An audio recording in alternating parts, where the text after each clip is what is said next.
Dans cette partie, nous allons explorer ce qui se passe à l'intérieur de la batterie. Et dans cette discussion, nous vous révélerons tout ce qui concerne les grilles étirées et power frame. Pour une meilleure compréhension, nous allons diviser l'écran en 3 parties. Dans la première section, nous allons voir le mode opératoire. La deuxième partie de l'écran montre un diagramme schématique du réseau du véhicule. Et dans la troisième, nous assistons à la réaction chimique. Alors, commençons. Nous commençons avec une batterie pleinement chargée, comme vous pouvez le vérifier sur l'indicateur du niveau de charge dans la partie mode opératoire. Au milieu de notre diagramme, il y a la batterie connectée à tous les consommateurs électriques, au moteur et à l'alternateur. Dans la partie réaction chimique, il y a l'électrode positive avec la masse active de dioxyde de plomb, ainsi que la plaque négative avec une masse active de pur plomb.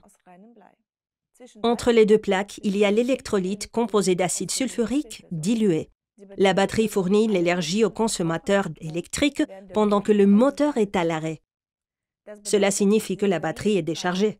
Vous pouvez le constater avec l'état de charge qui baisse. L'énergie électrique qui alimente les consommateurs électriques tels que la radio, la climatisation ou les essuie-glaces provient des réactions chimiques à l'intérieur de la batterie, comme vous pouvez le voir dans la section en bas à gauche. Comme beaucoup de choses se sont passées durant cette animation, analysons chacune des parties de l'écran pour mieux comprendre le processus.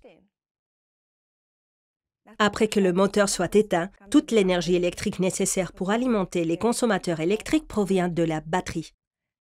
Rappelez-vous qu'un véhicule moderne possède de nombreuses unités de contrôle et peut être équipé de plus de 100 consommateurs électriques. Nous en connaissons certains comme la radio, mais la plupart travaillent en secret. Il est évident que tous ces consommateurs électriques ont déchargé la batterie. Dans cet exemple, la batterie est fortement déchargée. Nous avons consommé près de 80% de l'énergie des batteries. En pratique, une telle décharge devrait être évitée afin de s'assurer que le moteur démarre de façon fiable. Ce qui se passe à l'intérieur de la batterie est également très intéressant. Suite à la réaction chimique durant la décharge, les deux plaques positives et négatives contiennent désormais du sulfate de plomb PbSO4. Au même moment, la concentration du soufre dans l'électrolyte baisse. Veuillez également vous rappeler qu'une batterie déchargée à un niveau si bas doit être rechargée aussi vite que possible pour éviter tout dommage permanent. Avec l'énergie restante, la batterie doit démarrer le moteur afin que l'alternateur puisse recharger la batterie. Dès que le moteur tourne, l'alternateur fournit l'énergie électrique à la batterie et au consommateur électrique. Nous voyons maintenant le processus inverse de la réaction chimique et une augmentation de la densité de l'acide dans l'électrolyte. La batterie retrouve un bon état de charge. Dès que le moteur tourne, l'alternateur fournit l'énergie au système électrique du véhicule. Cela englobe tous les équipements électriques comme les unités de contrôle, le smartphone connecté à la prise 12 volts et les fonctions de sécurité comme les phares ou les essuie-glaces.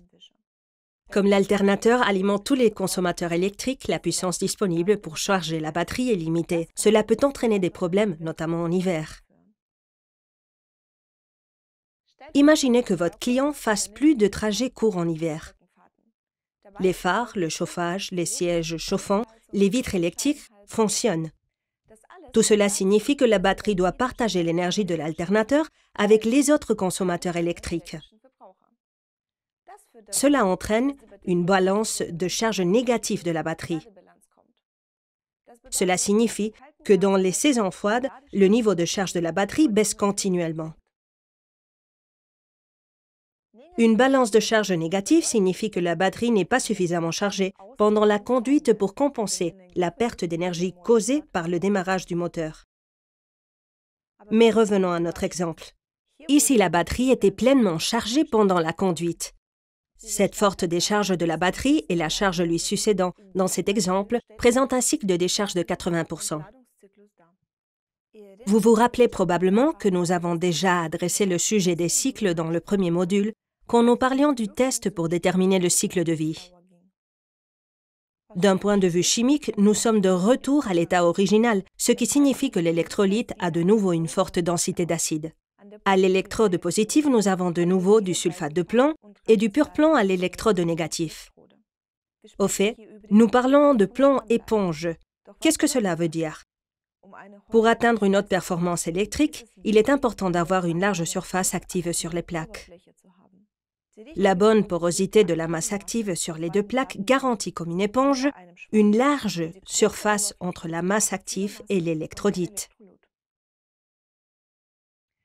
L'animation a montré que durant le procès de charge, le sulfate de plomb sur la plaque négative est de nouveau devenu du pur plomb. Il est crucial que le plomb ait de nouveau la bonne porosité afin qu'il ne devienne pas un bloc de plomb massif. Afin que cela n'arrive pas, un matériau spécial est utilisé qui est appelé expanseur. Il est important de noter que cet expanseur est sensible à la température et donc que les batteries ne devraient pas être utilisées à haute température. Cela est valable pour toutes les technologies de la SLI à la GEM. Résumons tout ce dont nous venons de discuter. Charger et décharger la batterie entraîne une réaction chimique dans la batterie, dans laquelle les électrodes positives et négatives et l'électrolyte sont impliqués. Ce processus ne peut être répété indéfiniment à cause des effets de l'usure. Et c'est aussi ce que nous voulons dire lorsque l'on parle du vieillissement des batteries. Les températures élevées et les besoins élevés en matière de cycle de vie impactent fortement la batterie et augmentent son usure.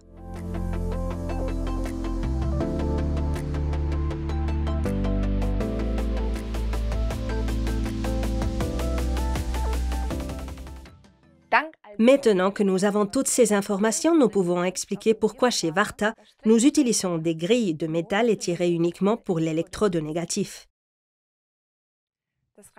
Le plomb pur dans la masse active est déjà un conducteur parfait. C'est pourquoi la tâche principale de la grille n'est pas de transporter les électrons, mais d'assurer la stabilité mécanique de la plaque. Nous savons également que la masse active de la plaque positive est constituée de dioxyde de plomb, qui a une plus faible conductivité. C'est pourquoi la forme de la plaque positive est si importante pour assurer la meilleure performance de la batterie. Puisque la grille PowerFrame est un facteur si important pour la performance et la qualité de la batterie, chez Varta, nous utilisons cette technologie dans toutes nos batteries automotives et poids lourds. Avec cette connaissance d'expert, vous pouvez maintenant expliquer tous les avantages associés à Logo.